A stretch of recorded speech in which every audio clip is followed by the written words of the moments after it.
आतंकियों का हस्त्र होने लगा तो सब भाग गए, तुम भाग गए, कोई सामने नहीं आ रहा है। जनता हाहाकार कर रही है, कोई तो बचाने आए।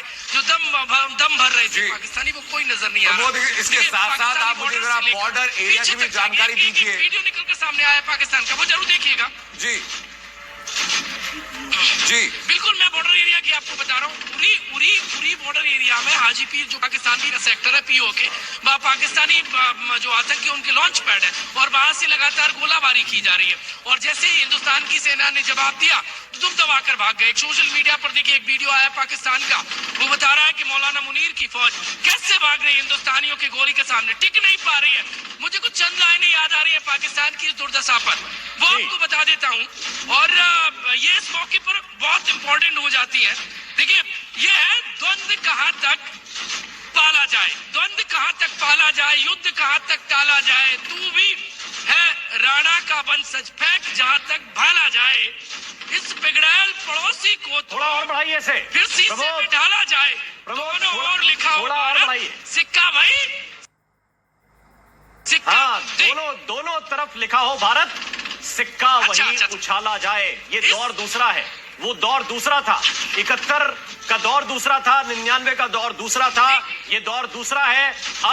अब जो है लड़ाई 48 घंटे अगर पाकिस्तान सस्टेन कर जाए तो पाकिस्तान के लिए बहुत यहाँ पर। लेकिन राम, मैं एक चीज कहना चाहूंगा, सिंह साहब मैं चाहूंगा आप इस पर कमेंट दें कि मुझे जो सोशल मीडिया पर कमेंट जो चल रहे हैं उसमें कहा यह भी जा रहा है कि पाकिस्तान भारत पर हमले नहीं कर रहा है, वो सिर्फ हो ये रहा कि भारत का जो एयर डिफेंस मिसाइल सिस्टम है उसकी टेस्टिंग हो रही है फिलहाल खाली। बिल्कुल बिल्कुल, आप पूरी तरह से ध्वस्त कर रही होगी ये, पूरी आयूब कर रही होगी ये, या ये लुटियन कर रहे होंगे दिल्ली के, या ये जो सेकुलरिस्ट है वो कर रहे होंगे। उसका मतलब ये है सर कि आप जितनी जोर शोर से, जितनी ताकत के साथ पाकिस्तान अपने मिसाइल हो, अपने ड्रोन हो, वो अटैक करने की कोशिश कर रहा है, भारतीय सीमा में घुसता है और हवा में सबको काबू कर दिया जा रहा है। नहीं, हम तो कर ही रहे, वो टेस्ट कर रहा है ना, तो ये टेस्टिंग तो ये कहेंगे ना लुटियन वाले कि अभी तो पाकिस्तान ने अपनी असली असला निकाला ही नहीं। वो तो ये रोएंगे ना, रोना ये। सिंह साहब जी, अभी देखिए पूरी तरह ध्वस्त हो चुकी है जो हमें खबरें आ रही हैं उसके मुताबिक, लेकिन जो असली बात है वो कल थोड़ा सा और पता लगेगा, क्योंकि हमारे ग्राउंड फोर्सेस जो है अभी भी एंगेज होंगे। इतनी जल्दी ग्राउंड फोर्सेस के ऑपरेशन खत्म नहीं होते हैं अगर वो एंगेज है तो, पहली बात। और जहां तक एयर सुपीरियरिटी की बात है वो हमने अचीव कर लिया, उसी के कारण हम इतने उनके ठिकाने ध्वस्त कर पाए। उन्होंने 8 या 9 मिसाइल जो दागी थी, हमने 100 से ज्यादा दागी हैं, ये खबरें पुख्ता हो चुकी हैं। उसके अलावा हमारे बेड़े जो कराची तक गए हैं उसके आगे एक सर आपको रोकना चाहता हूं, इस वक्त एक बड़ी खबर मिल रही है। खबर यह है कि पाकिस्तान का नारोवाल खाली कराया गया है, यानी एक और इलाका खाली कराया गया है और नारोवाल में इमरजेंसी घोषित कर दी गई है। इस वक्त की बड़ी खबर आपको बता रहे हैं, कुछ तस्वीरें भी देखिए वहां से सामने आ रही हैं। इस पूरे इलाके को खाली कराया जा रहा है और यहाँ भी आपातकाल लगा दिया गया है। ये सेना पूरे इलाके को खाली कराती हुई, यानी दिलचस्प क्या है इसमें दिलचस्प क्या है, इसमें दिलचस्प ये है कि जिस सेना को लड़ना चाहिए वो सेना क्राउड मैनेजमेंट कर रही है। नारोवाल के बारे में अपडेट ये भी सामने है कि नारोवाल एक बड़ा एक लॉन्चिंग पैड वहां पर है जहां से कि ड्रोन्स को लॉन्च किया जाता है भारतीय सीमा में आने के लिए। उस जगह को भी भारत ने ध्वस्त किया, इसलिए उसके बाद अब यहाँ पर खाली कराने की नौबत पाकिस्तान को आ चुकी है। नहीं सर, ये मैं पूछ रहा हूँ कि खाली करा के इन लोगों को कहाँ गाजा ले जाएंगे? अब ये सवाल तो सर पाकिस्तान की सेना को देना चाहिए। हम उम्मीद कर रहे हैं कि भारत की तरफ से सुबह 10 बजे प्रेस कॉन्फ्रेंस है, ISPR भी अगर कोई प्रेस कॉन्फ्रेंस कर पाए, बता पाए कि भारत ने क्या हाल कर दिया है पिछले 12 घंटों के अंदर सुबह तक प्रेस कॉन्फ्रेंस होती है तो ज्यादा बेहतर होगा। जैसे कि अभी खबर तो ये तो आई थी कि पाकिस्तान के जितने फाइटर जेट्स हैं भारत एक एक करके जो भी सीमा में दाखिल हो रहा है खत्म कर दे रहा है। जितनी मिसाइल इधर आ रही है उनको जमीन छूने तक नहीं दे रहा है। तो पाकिस्तान कम से कम ये बताए एक प्रेस कॉन्फ्रेंस करके कि भाई अभी तक जो पाकिस्तान शेखी बगाड़ता आया है, अब जो सुबह जब लगभग 12 घंटे हो जाएंगे इस कंटिन्यूअस रिटेलिएशन को भारत जो जवाब दे रहा है, उसके बाद पाकिस्तान के अंदर कितना नुकसान हुआ है, कितने शहर ऐसे होंगे जो मलबे में तब्दील हो जाएंगे और उस मलबे के अंदर किस किस आतंकी की लाश को पहचान पाया है पाकिस्तान सुबह तक या नहीं। और भी मलबे के अंदर मिलेंगे जो तैयारे उड़ ही नहीं पाए, उनके फ्यूल तो था नहीं। देखिए, एक सबसे बड़ी बात मैं आपको बताऊं कि हम मनोवैज्ञानिक युद्ध जीत चुके हैं। जी, जो सबसे पहली शर्त होती है किसी भी दुश्मन के साथ लड़ने की, तो उसको इतना कमजोर कर दो कि उसमें मनोबल ही न रहे आपसे लड़ने का। जी। वो हालात पाकिस्तान के हो चुके थे। पहले पानी का बम छोड़ के किए, समझिए आप, डिप्लोमेटिक लेवल पे किए जी, आर्थिक लेवल पे किए इस वक्त, और अब इस लेवल पे कर दिए सेना। दो बड़ी खबर राम इस वक्त आ रही है। ठीक है, एक बड़ी खबर मैं आपको बताऊं। पहली बड़ी खबर नेवी इस वक्त की बड़ी खबर नौसेना से जुड़ी हुई मिल रही है, और ये भी जानकारी इस वक्त मिल रही है दूसरी के पीओके में पाकिस्तान की सेना को बड़ा नुकसान हुआ है। नेवी वाली खबर थोड़ी सी होल्ड करते हैं क्योंकि वो इससे भी बड़ी, और कुछ देर के बाद मैं आपको बताऊंगा वो खबर, लेकिन इससे पहले यह कि पीओके में पाक सेना को बड़ा नुकसान हुआ है। लेते हैं कि जो नुकसान हुआ है उसकी आवाज कैसी आती है। जो तैयार है उड़ ही नहीं पाए, उनके फ्यूल तो था नहीं। बड़ी बात मैं आपको बताऊं, हम पहुंच गए कराची नेवी के। ये आपको सायरन की आवाज पीछे से आ रही है, आपको धमाकों की आवाज पीछे से आ रही है, और ये धमाके तस्दीक करते हैं भारतीय सेना के शौर्य को भी कि पीओके में पाक ऑक्यूपाइड कश्मीर में जहां पाकिस्तानी सेना पहुंची थी अपने आप को बचाने के लिए, कितना बड़ा नुकसान वहां पर किया गया। और इसी बीच बड़ी खबर मुजफ्फराबाद से भी सामने आ रही है। मुजफ्फराबाद में एक बड़ा धमाका अभी रिकॉर्ड किया गया है। धमाके के बाद पूरे मुजफ्फराबाद में अंधेरा छा चुका है। और सर मैं जानना चाहूंगा आपसे, कराची हो, इस्लामाबाद हो, मुजफ्फराबाद हो, हर एक बड़ा शहर तो टारगेट पर आ चुका है। हर एक बड़े शहर में तो इमारतें मलबे में तब्दील हो रही हैं। बिल्कुल ऐसा है कि सिर्फ इनके शहर ही नहीं, इनका देश ही इस बार मलबे में तब्दील हो जाएगा। और आपने देखा है कि नेवी बहुत लेट आई है एक्शन में, लेकिन नेवी लेट नहीं आई है। नेवी क्या है, पूरी की पूरी इनके राशन पानी, हुक्का पानी बंद कर देगी। इनका देश 4 से 7 दिन तक नहीं चल पाएगा अगर नेवी ने सारे कराची के पोर्ट्स को ब्लॉकेड कर दिया। जब मालवाहक जहाज नहीं आ पाएंगे तो आपका कोई ट्रेड नहीं हो पाएगा। तो जैसे एयर स्पेस बंद हो चुकी है, आज पिछले 2-3 घंटों में नेवी का एक्शन आपके सामने आया है। और नेवी सिर्फ जहाज नहीं है, पनडुब्बियां हैं। एक पनडुब्बी 100 जहाजों को बांध देती है। जो खौफ है, क्योंकि पनडुब्बी का हूं इसलिए नहीं, एक पनडुब्बी, एक न्यूक्लियर सबमरीन पूरा का पूरा देश का व्यापार बंद कर देगी, जो जिस देश का व्यापार सबसे ज्यादा पानी के थ्रू होता है। जी, तो मैं वापस लोगों के पास से जो क्वेटा की अभी खबर हमने दिखाई थी, क्वेटा में कई धमाके हुए हैं। फ्रंटियर कॉर्प्स के हेडक्वार्टर पर हमला हुआ है। उसमें खबर यह कि पाकिस्तानी सैनिक मारे भी गए हैं और गंभीर तौर पर घायल भी हुए। लेकिन उससे बड़ी खबर यह है कि जो अटैक किया गया ये बलोच लिबरेशन आर्मी की तरफ से किया गया है। बलोच लिबरेशन आर्मी ने पहले वहां पर गैस पाइपलाइन पर अटैक किया, उसके बाद फ्रंटियर कॉर्प्स के हेडक्वार्टर पर अटैक किया। यानी 2 फ्रंट से पाकिस्तान लगातार धमाके झेल रहा है। एक तरफ से भारतीय सेना और दूसरी तरफ से पीएलए। बिल्कुल, और इन सब के बीच एक बड़ी खबर इस वक्त बता रहे हैं, एक बड़ी खबर इस वक्त मिल रही है। अरब सागर में पाकिस्तान के करीब पहुंच गई है नेवी।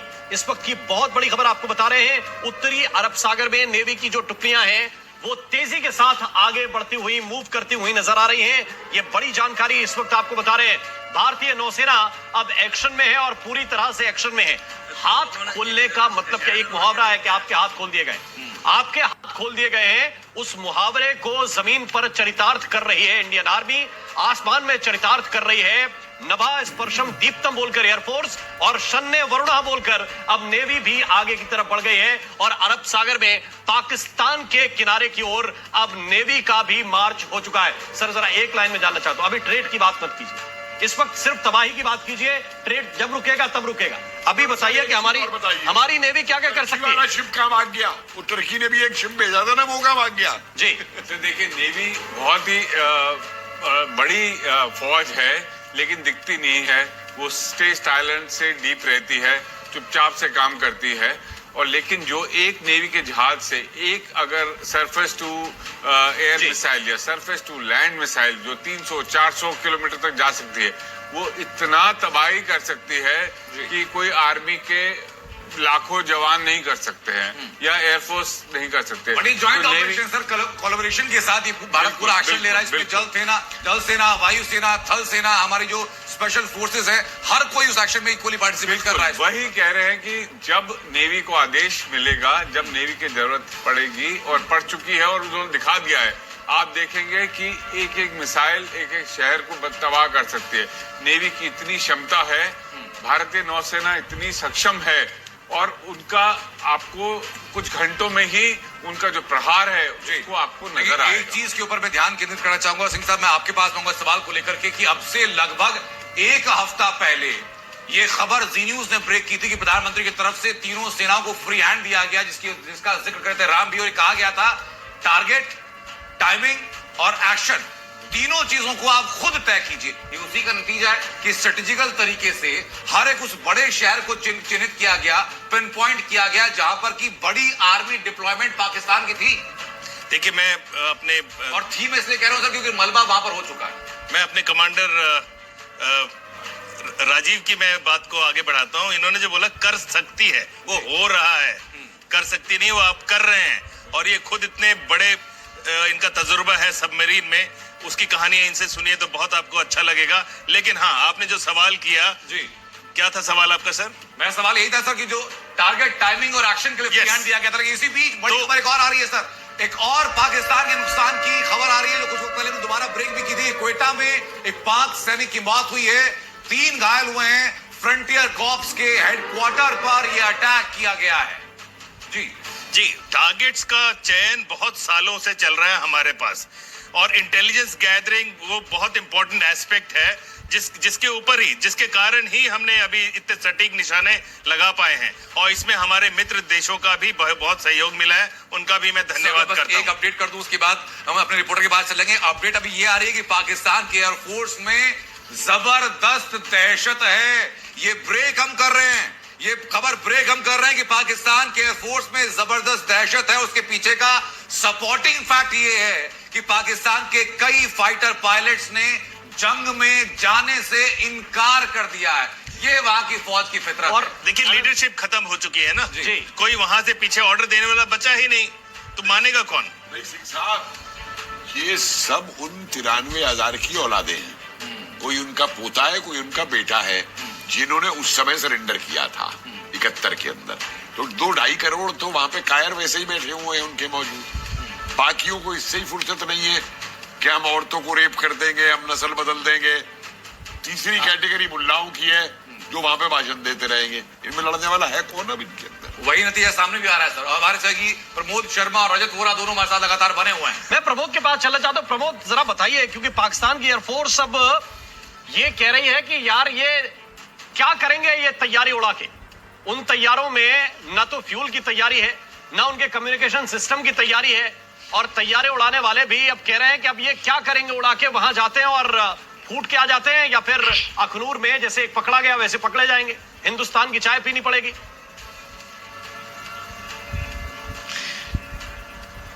देखिए, पाकिस्तानी जितने फूल रहे थे जिन भाड़े के आतंकियों को और जिन आतंकी सांपों को उन्होंने दूध पिलाया था, वो पाकिस्तान पंचर हो गया। पंचर इस कदर हुआ है कि परखच्चे उड़ गए।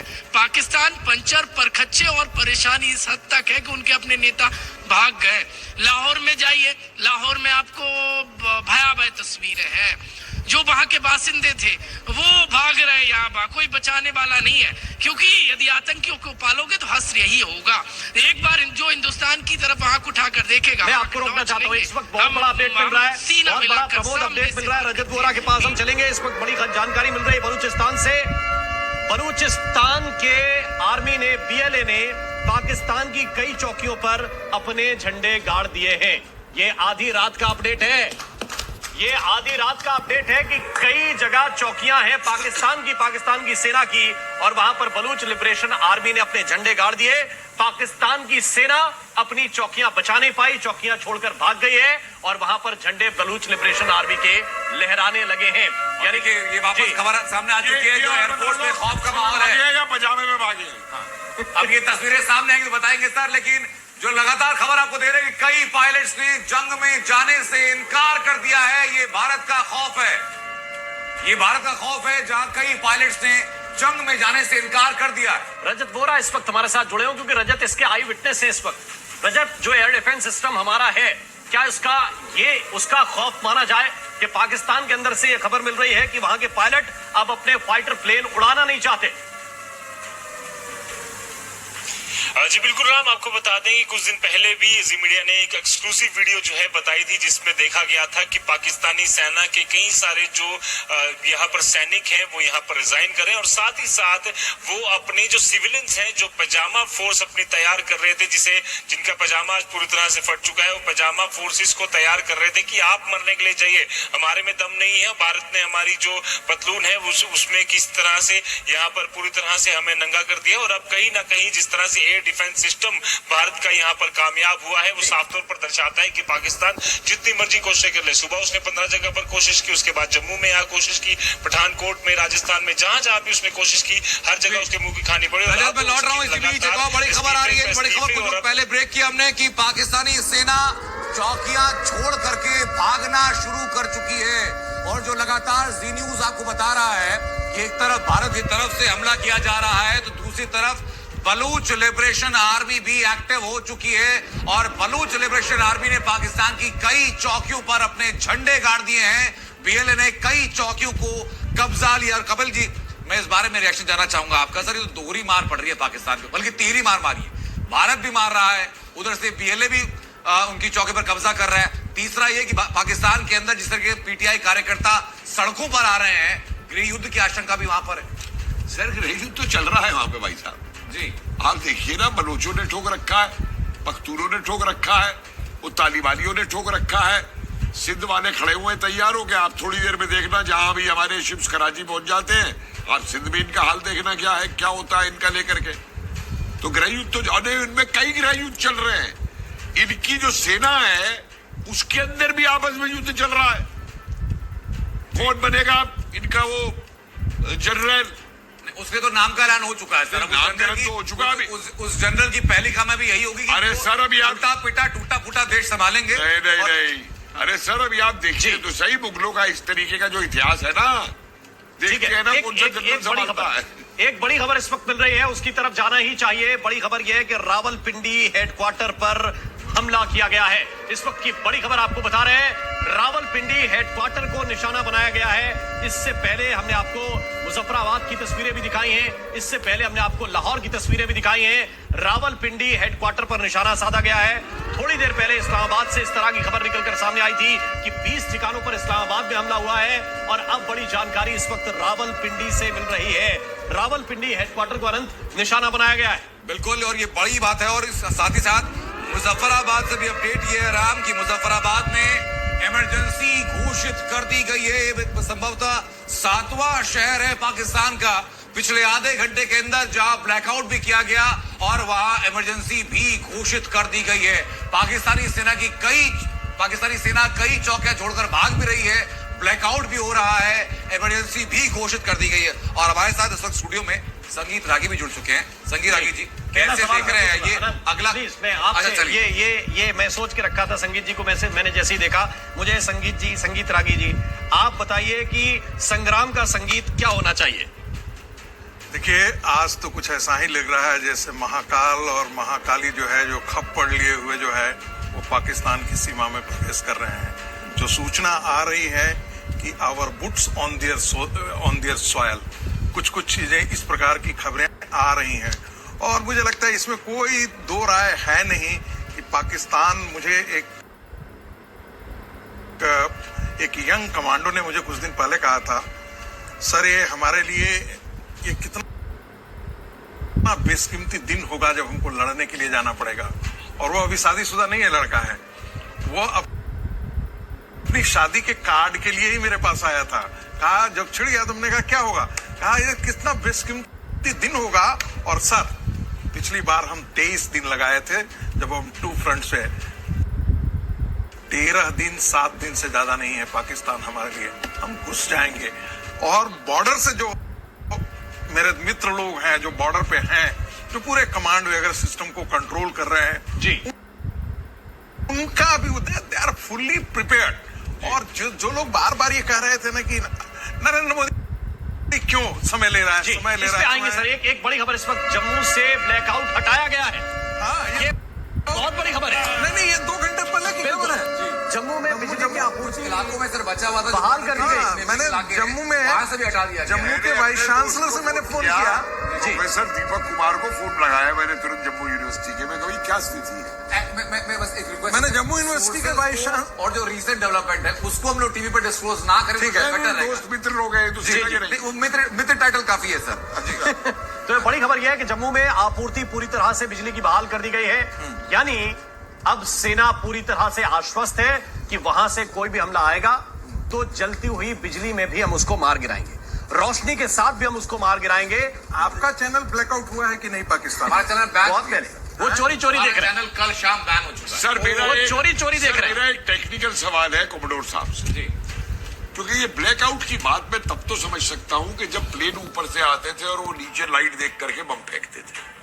आज के जमाने में तो जो टारगेट होते हैं बिल्कुल वो तो इलेक्ट्रॉनिकली ऑलरेडी सेट होते हैं मिसाइल्स के Yes, अंदर sir. GPS और प्लेन्स के बम्स के अंदर, तो फिर ये ब्लैकआउट की इंपॉर्टेंस क्या रह गई? सर, ये आवाम को जो लोग हैं आवाम वहाँ को थोड़ा मोरल उनको के लिए सचेत है। करने के लिए है। अदरवाइज तो मैं और समझ दूसरा शहर जरा आगे सर, चंडीगढ़ में जो ब्लैकआउट किया गया था वहां पर भी बिजली की आपूर्ति बहाल कर दी गई है, वहां से भी ब्लैकआउट हटा दिया। दोनों देशों के अंदर आप अंतर देखिए सर, भारत के एक जगह से ब्लैकआउट को हटाया जा रहा है, बिजली आपूर्ति बहाल की जा रही है, और पाकिस्तान के एक शहर में ब्लैकआउट अब लगाया जा रहा है। और कब तक लगाया जा रहा है, यह निश्चितकाल के लिए और इमरजेंसी डिक्लेयर की जा रही जी। है। उसने अपने घर में भी इमरजेंसी डिक्लेयर की या नहीं की? शहबाज शरीफ में। हाँ, वो बंकर में है सर, बंकर में। वो बंकर में देखो पहुंच चुके हैं। इसके बंकर का वो हाल होगा हाँ। जैसे न्याजी भी बंकर में छुप गया था ना, और जब हम सन 71 के अंदर हम न्याजी के बंकर में बम डाल सकते हैं, तो आज तो भाई साहब 2025 है, आज तो हमारी नौसेना और वायुसेना। मुझे लगता है सर कि वो उस बात की नौबत भारतीय सेना के लिए नहीं आएगी, क्योंकि पीटीआई कार्यकर्ता इस वक्त सड़कों पर हैं। इमरान खान को छुड़वाने के लिए खबर तो ये भी है कि जेल के दरवाजे तक पहुंच चुके हैं, जेल तोड़ने पर आमादा हैं। कोई बड़ी बात। और ये कॉल कर दिया गया कि कल सुबह से पीटीआई कार्यकर्ता पूरे पाकिस्तान भर में प्रदर्शन करेंगे इस बात के लिए कि शहबाज शरीफ को हटाइए और इमरान खान को आप बाहर लेकर के भाई आइए। साहब इमरान खान को चलने लायक छोड़ा है इन्होंने, जो जेल में उसके साथ किया गया। मैं वापस अड़ू सर, बड़ी खबर लगातार हम बता रहे हैं कि भारत के कई इलाकों से ब्लैकआउट को हटा दिया गया है। चंडीगढ़ से भी अपडेट आ चुकी है जहां पर ये ब्लैकआउट हटा दिया गया है, और भारत की तरफ से लगातार पाकिस्तान के एक शहर को टारगेट करके खत्म किया जा रहा है, मलबे में तब्दील किया जा रहा है।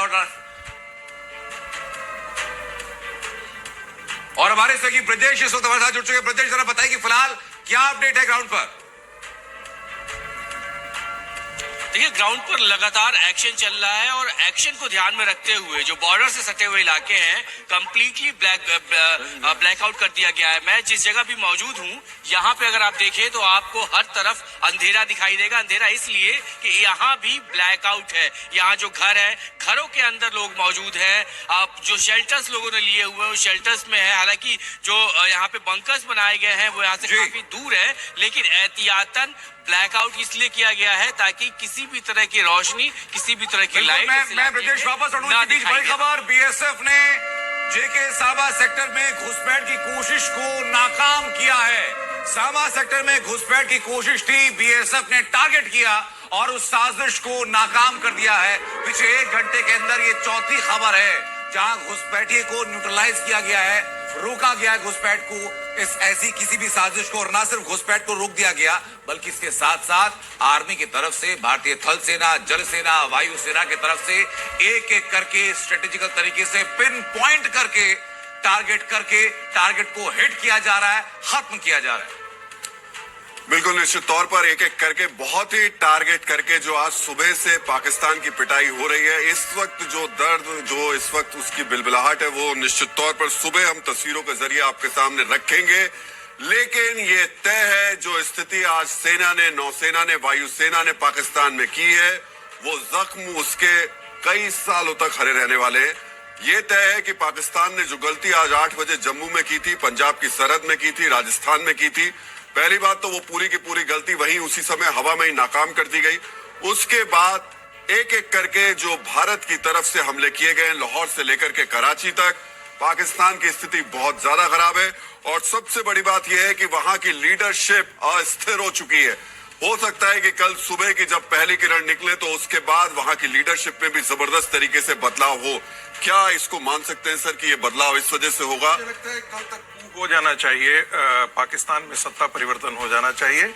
आर्मी जो है वो जो सिविलियन सरकार है अभी उसको हटा देगी और मुझे लगता है यही ग्राउंड तैयार होगा कि बैकआउट कैसे किया जाए।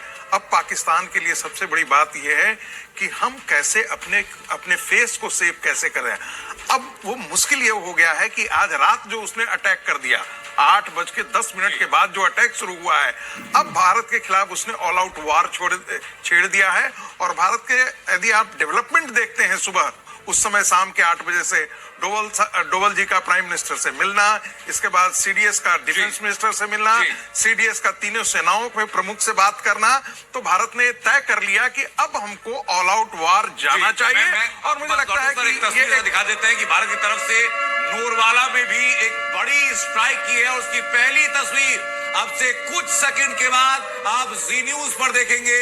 नूरवाला की स्ट्राइक की पहली तस्वीर ये सामने आ चुकी है। पाकिस्तान ने तो देखिए एक एक करके वो तस्वीरें लगातार पाकिस्तान की तरफ से अब सामने आनी शुरू हो गई हैं। और इसमें भी सबसे महत्वपूर्ण बात यह है कि भारत की तरफ से जो भी स्ट्राइक की जा रही है, चाहे वो आज सुबह की हो, चाहे अभी शाम की हो या देर रात की हो, हर स्ट्राइक बिल्कुल टारगेटेड है। पाकिस्तान की तरह नहीं है कि सिविलियंस को टारगेट किया जाए। पाकिस्तान की तरह नहीं है कि 58 ड्रोन उठाए और छोड़ दिए, 8 मिसाइल उठाई छोड़ दी, 7 विमान उठाए और छोड़ दिए और उसके बाद वहीं पे जमीन पर आकर के गिर गए। भारत ने पूरी तैयारी करके रखी हुई थी। पाकिस्तान के जो आज उसने करतूत की उसके जवाब में बिल्कुल टारगेटेड, चाहे वो बहावलपुर हो, चाहे वो कराची हो, चाहे वो रावलपिंडी हो या फिर चाहे वो लाहौर हो। इस वक्त लाहौर की सड़कों की सबसे ज्यादा खराब स्थिति, लेकिन सबसे ज्यादा बड़ी खबर इस वक्त यही है कि पाकिस्तान की राजधानी इस्लामाबाद, वहां भी हालात बहुत ज्यादा खराब हैं। वहां का एयर डिफेंस सिस्टम पूरी तरीके से तबाह किया जा चुका है। अब जिस देश की राजधानी का एयर डिफेंस सिस्टम ही तबाह हो जाएगा, वो क्या बचेगा देश? मुझे लगता है कि इसमें भी प्लान बहुत शानदार है, क्योंकि सबसे पहले देखिए ये जीत तभी होगी आपकी जब आपका बुट वहां पर तभी पहुंचेगा जब आप एयर स्पेस को डोमिनेट करेंगे। और एयर स्पेस डोमिनेट करने से पहले ये जरूरी हो जाता है कि आप उनके एयर डिफेंस सिस्टम और सर्विलेंस सिस्टम उसको आप बर्बाद कर दें। जो भारत बहुत सुनियोजित तरीके से, आपने देखा होगा, आपने ही सूचना दी, मैं देख रहा था टेलीविजन पे कि पेशावर और जितने सारे जो बड़े बड़े शहर हैं उनके डिफेंस सिस्टम को उन्होंने एरियल डिफेंस सिस्टम को खत्म कर दिया। अब हमारी जहाज अब जब जाएगी तो probably they will not be able to track that. मुझे लगता है इसमें हमें अपनी लीडरशिप की बात कर लेनी चाहिए, खासतौर से प्राइम मिनिस्टर मोदी की बात कर लेनी चाहिए। जिस तरीके से हमारी लीडरशिप पूरे प्लान करके चली है, उन लोगों को दिमाग में सहजता, मतलब कुछ दिमाग में आया भी नहीं होगा कि ऐसा सोचा जाना चाहिए। देखिए मैंने भी पहले भी ये बात कही थी कि हम बहुत भाग्यशाली है कि एक तो मोदी जी आज 56 इंच नहीं, आज 112 इंच का सीना है उनका, और उनके साथ में डॉक्टर जयशंकर डिप्लोमेटिक लेवल पे दुनिया को साधना, और फिर अजीत डोवल जी हमारे जो एनएस से हैं। इसके साथ साथ मैं बताऊं आपको, ये आम जनता इन चीजों को नहीं समझती। हमने क्योंकि आर्काइव्स में फाइल्स देखी हैं सेकेंड वर्ल्ड वॉर की, और वो हम देखते हैं कि किस तरीके से आर्मी तैयार और वो करती है। ये जो 2 युद्ध दुनिया में चल रहे थे, यूक्रेन और इजराइल हमास वाला जो है, हमारे डिफेंस एक्सपर्ट्स ने, चाहे नेवी हो, चाहे एयरफोर्स हो, चाहे हमारी इंटेलिजेंस एजेंसीज हो, इन्होंने एक एक पल को स्टडी किया है इन युद्धों के अंदर। और इसीलिए मैंने वो एनालिसिस पहले दिन कहा था कि हम लोग अपनी फौज नहीं भेजेंगे, हम पहले इनको मिसाइल 250-300 मिसाइल मार के इनको ठोकेंगे, जो इजराइल ने हमास के साथ किया था। और जब मिसाइलों से ठोक दिया, फिर अपनी सेना आपने जो डिप्लोमेटिक लेवल हमारे लिए सर, इसी बीच एक और बड़ी खबर आ चुकी है, बहुत कीमती है हमारे लिए। हमारा जो डिप्लोमेटिक लेवल पर आपने हमारी सफलता की बात की, यूएन ने पाकिस्तान के खिलाफ बयान दिया है। यूएन ने कहा कि आतंकवादी हमलों को लेकर के पाकिस्तान को यूनाइटेड नेशन की तरफ से फटकार लगाई और कहा कि इस वक्त जो तनाव बना हुआ है वो चिंता का विषय है, और चिंता का विषय बताते हुए ही पाकिस्तान को फटकार भी लगाई है। और राहुल जी, डिप्लोमेटिक लेवल पर भारत की एक बड़ी जीत भी कहा जाएगा कि पैरेलली दोनों मूवमेंट चल रहे हैं। आप आर्मी के तौर पर भी लगातार एक्शन कर रहे हैं और डिप्लोमेटिक लेवल पर आप पूरे विश्व को सूचना भी दे रहे हैं कि भारत क्या कर रहा है। चीन मुंह बंद करके बैठा हुआ है। नहीं, इसको सर आप थोड़ा पहले से देखिए। ये पूरी की पूरी जो प्लान किया इंडिया ने, 15 दिन गफलत में रखा पाकिस्तान को। पाकिस्तान समझ ही नहीं पा रहा था अटैक करेंगे नहीं करेंगे। जिस दिन अटैक करना था उससे एक दिन बाद में आपने बता दिया था आज तो हम मॉक ड्रिल करने वाले हैं, आज तो एक्सरसाइज करने वाले हैं। वो सोच रहा था 2 दिन तो कम से कम एक्सरसाइज करेंगे, मॉक ड्रिल करेंगे। आपको एक मिनट रोगी जी, थोड़ा और पीछे चले जाइए। सर ये तैयारी मोदी जी और वर्तमान सरकार ने उस दिन से शुरू कर दी थी जिस दिन से उन्होंने हमारी सेना का नवीनीकरण शुरू किया था, जिस दिन भारत में राफेल लाया गया था, जिस दिन भारत में S-400 लाया गया था, भारत के अंदर नए नौसेना के फ्रिगेट्स बने और नई पनडुब्बियां शामिल हुई थी। तो ये तैयारी वो नहीं है। और 15 दिन की तैयारी इसलिए चाहिए थी ये कि इन लोगों ने लॉन्चिंग पैड से वो सारे आतंकी छुपा दिए थे। तो हमारी इंटेलिजेंस काम कर रही थी। जिस दिन पता लग गया कि अब उन्हें कहां डाल रखा है, उन कैंपों के ऊपर धाड़ से हमने मारी उठा करके मिसाइल्स पूरी की पूरी। एक और इसमें चीज बहुत इंटरेस्टिंग है जो कुछ बॉर्डर से हमको प्राप्त हुआ। हमारे टैंक का मूवमेंट और हमारी इन्फेंट्री का movement close to the border नहीं गया। हमारे गांव खाली नहीं कराया गया। मैंने पूछा उनसे, आपने क्यों ऐसा किया? तो उन्होंने कहा कि यदि हम खाली करा देते तो उनको पता लग जाता कि भारत कुछ करने वाला है, इसलिए हमने इसको सबको नॉर्मल रखा। यहाँ तक कि अपने बॉर्डर जहाँ हम तो गए हैं, वो आप भी गए होंगे, हम भी गए हैं, जो खास करके जो जम्मू वाला जो बॉर्डर है आरएसपुरा सेक्टर में मैं पूरी बॉर्डर घूम करके रात में भी आया हूँ, दिन में भी आया हूँ। तो उनका कहना था कि हमने अभी हम लोगों ने जानबूझ करके ये प्लानिंग के तहत किया है। तो उनको ये वाकई का गफलत रहा कि हो सकता है कि बालाकोट टाइप का ये 2 स्ट्राइक करेंगे, 3 स्ट्राइक करेंगे। उनको इतना अंदाजा नहीं था कि भारत इतना ऑफेंसिव जाने वाला है। जी, इसी बीच एक और बड़ी खबर आ रही है सर, अपडेट लगातार रिकॉल दर्शकों करवा देते हैं कि जो डिप्लोमेटिक लेवल पर भारत की कामयाबी की बात हो रही है, तो भारत ने अब तक 10 विदेश मंत्रियों से बात की, उसमें Qatar, Japan, France, Germany, Spain, Saudi Arab, Iran, America, European Union और इटली, इन सब से बात करके भारत ने अपना पक्ष क्लियर किया। और इसी बीच बड़ी खबर नीलम घाटी से भी सामने आ रही है। नीलम घाटी में लगातार धमाके जारी हैं। भारत लगातार नीलम घाटी में रिटेलिएट कर रहा है और उसका तस्वीरें भी कुछ ही देर में साफ होंगी कि नीलम घाटी से भी कुछ देर बाद क्या तस्वीरें सामने आएंगी। मैं टीम से कहूंगा, अपनी पीएससी पीसीआर टीम से, कि एक बार जरा वो नीलम घाटी का एक वीडियो है जिसमें बहुत जबरदस्त तरीके से सायरन की आवाजें आ रही है, जरा उसको जरूर सुनवाइए एक बार।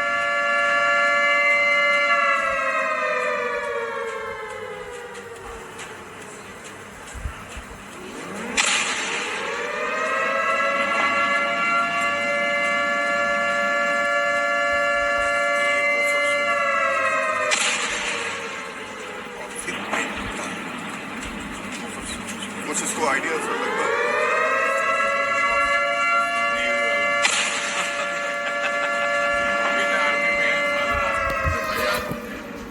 ये नहीं बता सकता जी, लेकिन नेवी की मूवमेंट जो अरेबियन सी में हो रही है और स्पेशली उसके नॉर्थ रीजन में जितनी हो रही है सर, उस बारे में आप जानेंगे इसी बीच। लेकिन पाक ऑक्यूपाइड कश्मीर की जो लगातार हम बात आपको बता रहे हैं, नीलम घाटी की तस्वीरें ये कुछ ही देर में आपके सामने होंगी। लगातार धमाके नीलम घाटी में जारी और पाकिस्तान के अलग अलग शहरों से 2 तस्वीरें, 2 साउंड जो है लगातार सुनाई पड़ेगी। पहला सायरन और दूसरी धमाकों की आवाज। एक और इलाका पाकिस्तान ने खाली करा लिया है। पाकिस्तान ने पाक का सुखोजक इलाका जो है उसको पाकिस्तान ने खाली करा लिया है। यानी एक तरफ सर 2 तस्वीरें हमारे इस वक्त सामने आती हैं। खाली हो रहा है ना जी, एक तो भारत की सेना खाली कर रही है जी और बाकी ये खुद खाली करने में लगे हुए हैं, जो हो सकता है उसे खाली करा ले। लेकिन ये वाकई पाकिस्तान ने शायद जो स्थिति मुझे लगता है आज रात को हो रही है, शायद 71 में भी उस तरीके से एक रात में ऐसी स्थिति देखने को नहीं मिली होगी जो आज इस समय फोर्स करे। उस समय टेस्ट मैच जैसा खेल था। आज जो है वो T20 वाला खेल है। अब आप देखेंगे कि कल जो आपको तस्वीरें मिलेंगी वो पाकिस्तान से आएगी, तो पूरे पाकिस्तान में पूरा जैसे हम लोगों ने देखा था कि गाजा में या सोवियत यूनियन ने रसिया ने जिस प्रकार से यूक्रेन में अटैक किया था, तो अगले दिन जो है उसके कई शहर मलबों में बदल गए थे। आज आप कल जो तस्वीर निकल करके आएगी पाकिस्तान से, और आज तो रुक नहीं सकता, इसलिए कि फोटो और सोशल मीडिया पर वो जाएगा ही जाएगा। और ऐसी स्थिति में लोग ब्रिटेन से कमेंट कर दे रहे हैं, उन तक तस्वीरें पहुंच जा रही है F-16 कैसे मारा गया। हमारे यहाँ पहुंचने से पहले वहां ब्रिटेन में भी उसके सोशल मीडिया पे पहले से वो सर्कुलेट हो रहा है। तो ऐसी स्थिति में कल जो सुबह तस्वीर हम लोगों को देखने को मिलेगी वो अद्भुत तस्वीर देखने को मिलेगी। जब एयर स्ट्राइक हुआ था तो रात में मुझे खबर आई, अरे भाई साहब आप सोए हुए हैं, यहाँ दीपावली हो गई है 1:28 पे। तब मैंने ट्वीट किया, ये चैनल वाले सब सो रहे हैं।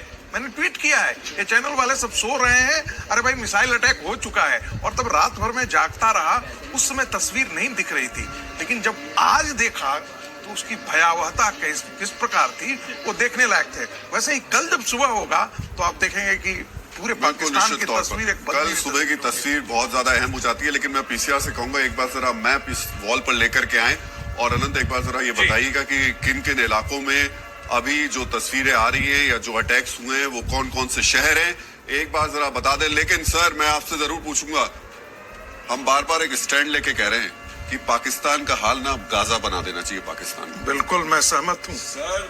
मैं तो बहुत परेशान हो गया था जब मैंने कुछ अपने एक्सपर्ट्स को ये कमेंट करते सुना, अब वो माफी मांग लेगा, माफ कर देंगे, युद्ध रुक जाएगा। जनाब आज जो हम पे जिसे कहते हैं ना अपॉर्चुनिटी स्कैनिंग, आज जो अपॉर्चुनिटी हमारे पास है इसको 4 टुकड़ों में बांटने की, वो इतिहास में दोबारा कभी नहीं। और हमें अपने को रोकना नहीं है। हम बलोचों को धोखा नहीं दे सकते। अब दोबारा 47 में दिया था। बलोच उस समय आए थे जब पाकिस्तान बलूचिस्तान को मिला रहा था नेहरू के पास कि हमारी मदद करो, नेहरू ने धोखा दिया था। पख्तून ये बादशाह गफ्फार खान वगैरह को धोखा दे दिया था, वो बेचारे वो और उनके लड़के जेलों में पड़े रहे। गांधी ने कह दिया था no Pakistan is a reality, go and support Jinnah now. आज हम उनको धोखा नहीं दे सकते। और सिंध, जहां ऐसे लोग पैदा हुए थे सिंध में जिन्होंने 13 पार्टियां बनाई थी जिन्ना के खिलाफ, सबरू जिसका कत्ल करवा दिया था जिन्ना ने, वो खकसार जिन्होंने जिन्ना पे 2 कातलाने हमले किए थे, ये जो पीर इपी का है, ये जो चित्राल है, ये सारे हिंदुस्तान में मिलना चाहते थे।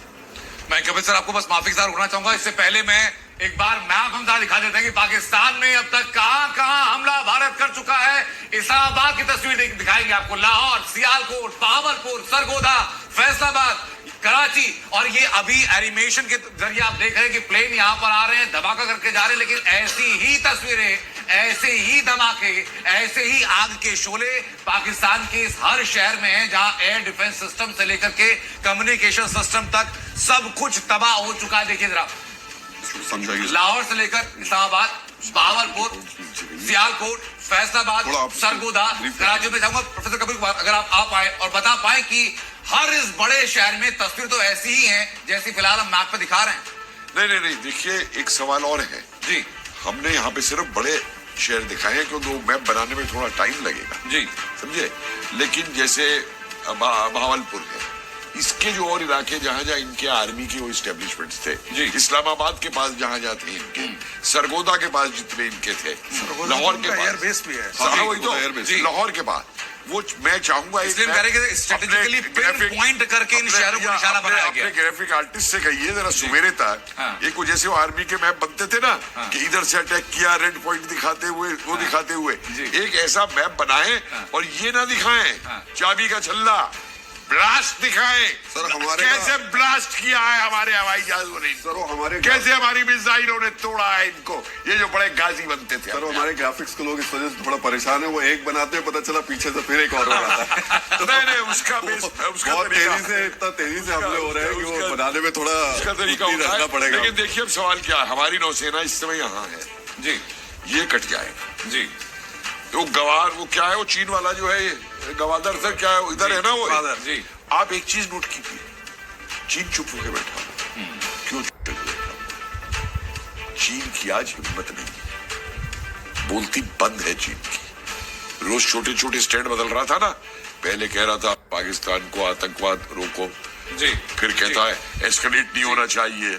आप देखिए अब सिचुएशन कैसे बदल रही है। सर जितनी देर में आपने मैप के बारे में बताया, एक और बड़ी खबर आ चुकी है। पाकिस्तान को एक और बहुत बड़ा झटका लग चुका है। यूरोपियन यूनियन ने पाकिस्तान को लेकर के साफ स्टैंड दे दिया, अपना स्टैंड क्लियर कर दिया कि हम भारत के साथ खड़े हैं। पाकिस्तान के लिए एक बड़ा झटका है। राहुल जी जरा बताएं अगर आप दर्शकों को बता पाएंगे। और शहबाज शरीफ जी जब भारत ने अटैक करना शुरू किया तो यूरोपियन यूनियन को ही सबसे पहले फोन घुमाया था, इस उम्मीद के साथ फोन घुमाया था कि यूरोपियन यूनियन उसकी मदद करेगा।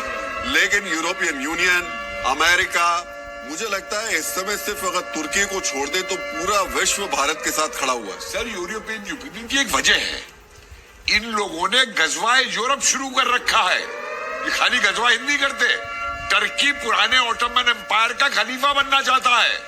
आज ये जितने भी आतंकी संगठन है ना, चाहे हूती, हमास, हिजबुल्लाह, जैश वैश, इन सबका कमांड एक जगह पे है। वो लोग बेवकूफ है जो समझते हैं कि मुर्शिदाबाद अलग है और पहलगाम अलग है। ये सारे एक है। और यूरोपियन यूनियन क्यों नहीं करेगा?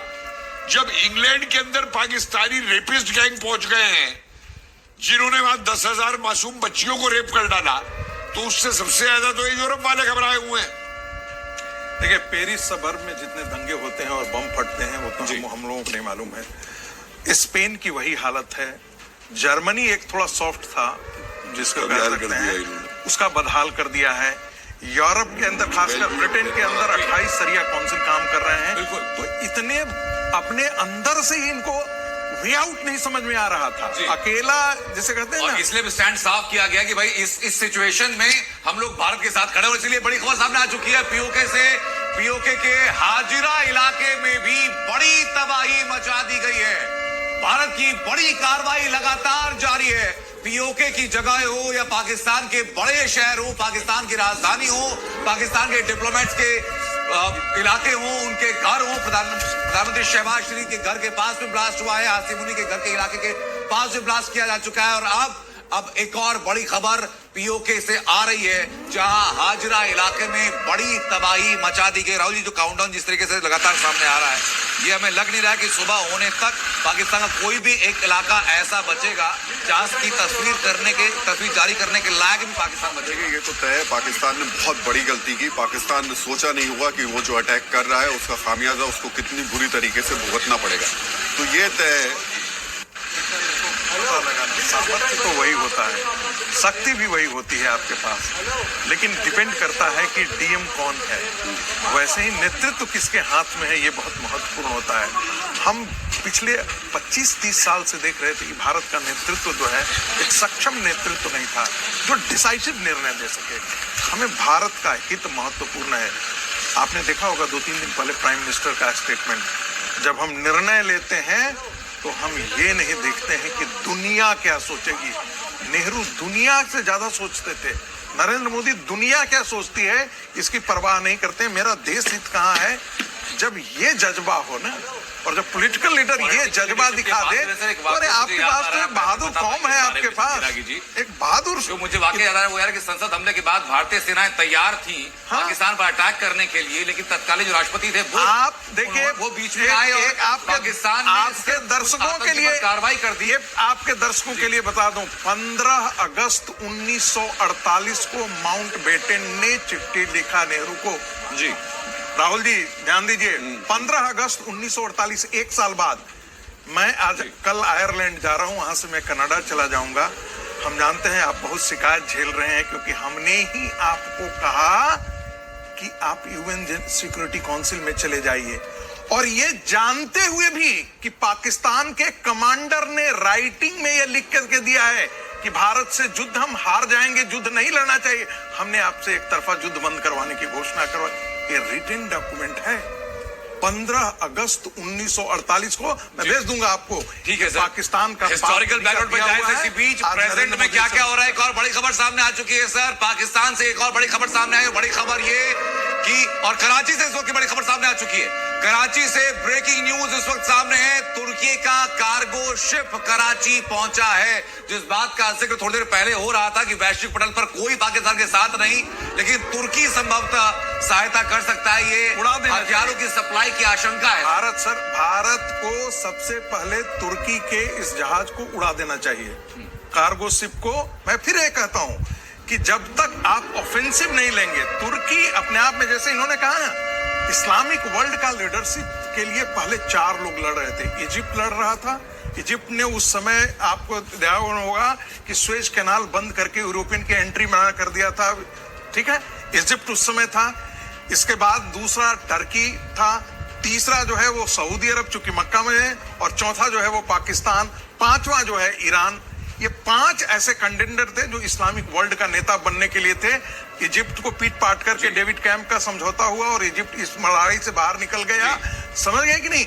अब ये बचा हुआ था पाकिस्तान, जिसको न्यूक्लियर बम के बाद बार बार दिखा था कि हम नेता बनने वाले हैं। पाकिस्तान की धुलाई के 10 सबूत सर अपनी स्क्रीन पर अब लगातार दिखा रहे हैं कि धुलाई कैसे कैसे की गई है, उसके लाइव सबूत हम लगातार दिखा रहे हैं और हमारे सहयोगी रजत वोरा भी लगातार हमारे साथ बने हुए हैं और ग्राउंड से रिपोर्टिंग कर रहे हैं। ये जी न्यूज का जज्बा है कि रिपोर्टर ग्राउंड से लगातार अपडेट हमें दे रहे हैं। रजत, जरा बताइए कि इस वक्त क्या अपडेट्स आपके पास आ रही हैं?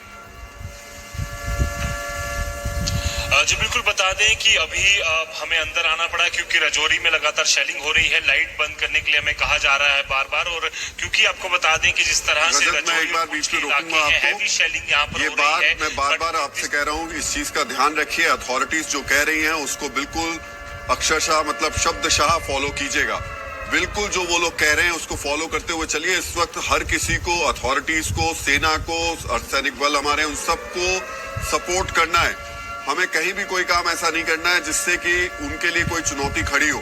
तो निश्चित तौर पर आप अपनी रिपोर्टिंग करते रहिए, लेकिन वो सारे की सारी गाइडलाइंस और नॉर्म्स को फॉलो करते हुए कीजिए। बताइए। जी बिल्कुल राहुल सर, क्योंकि जी बिल्कुल इससे किसी और के लिए स्थिति खराब ना हो, इसलिए हमने यहाँ पर डिसीजन लिया कि हम अंदर से ही रिपोर्टिंग करते रहेंगे। बट देर रात तक जो भी अपडेट होगा वो पूरी तरह से हम देते रहेंगे। साफ तौर पर आपको बता दें कि राजौरी और